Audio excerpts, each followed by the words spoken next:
আসসালামু আলাইকুম রহমতুল্লাহ। আজকেও আবার আপনাদের সামনে নিয়ে আসছি একটি থাই গ্লাসের জানালা কীভাবে লাগা হয় এবং লাগানোর ধাপগুলি।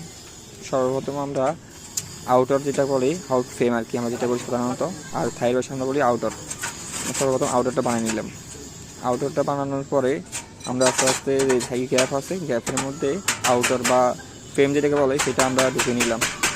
সেটা লাগানোর পরে আমরা সেটাকে সল করলাম, সল করে সমান করলাম যে স্টেজ আছে কিনা বা সমান আছে কিনা।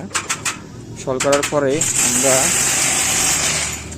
ধীরে ধীরে ঢিল করলাম, ঢিল মেশিন দিয়ে ফুটা করার পরে স্ক্রুপ লাগালাম। স্ক্রুপ লাগানো চলতেছে। স্ক্রুপ লাগানো শেষ হয়ে গেলে আমরা কিছু আপনার রেল যেটা বলা আর কি, রেলগুলো বা ফ্রেমে যে রেলগুলো একটা পাতা পরিষ্কার করে নিলাম। ওইখানে ফুট দিয়ে একটু পরিষ্কার করে নিলাম বা মেশিন দিয়ে, হাওয়া মেশিন দিয়ে পরিষ্কার করে নিলাম। পরিষ্কার করে নেওয়ার পরে আমরা একটু পরে ধীরে ধীরে থাই গ্লাসের জানলাগুলো একটা পর একটা উঠাচ্ছি, পাল্লা যেটাকে বলা আর কি, পাল্লাগুলো একটা পর একটা উঠাচ্ছি।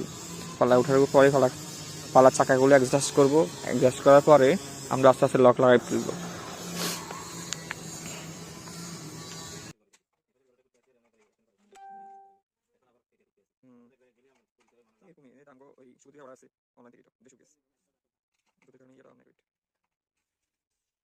ঠিক আছে।